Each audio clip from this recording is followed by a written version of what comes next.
For Paul Cotgrove, it's a discovery of a lifetime. Rare films of Peter Sellers thought to be lost forever. Sensational work. A few minutes ago, Dimwitty was yawning. A pushover for the merest whiff of sleep. This footage from 1957 shows Peter Sellers in his early career before he had made his name as a film star. But it's only now, more than 50 years later, that these shots are being shown for the first time. Two short films, Death of a Salesman and Insomnia is Good for You, were salvaged from a skip outside a film company's office in London by Robert Farrow in 1996.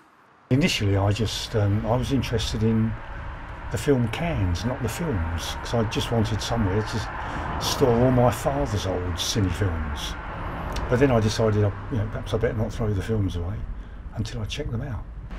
So I spoke to the BFI and they told me that they were Peter Sellers films. Then I sort of realised they're important, so I thought I definitely won't be throwing them away. In 1957, around about that time and just before then, I was just a little school kid, and we used to listen to the Goon Show, and sort of at school we'd make all the funny voices that they used to use on the Goon Show, and we used to have lots of fun with that, although the teachers didn't always appreciate it.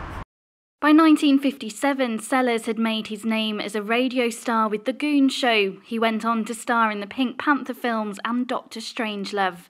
The two previously unseen 30-minute films will be shown for the first time in public on the opening night of the Southend Film Festival on the 1st of May next year.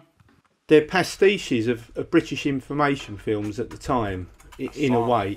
So he's doing voiceovers, he's playing different characters. They're absolutely charming.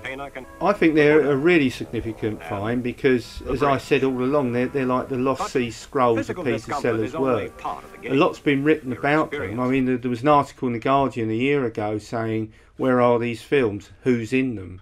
And so I'm really proud that my festival, at long last, can fill that gap. Peter Sellers entertained millions with his comedy throughout the 50s, 60s and 70s, and by showing these films next year, he'll be able to entertain on the big screen once more.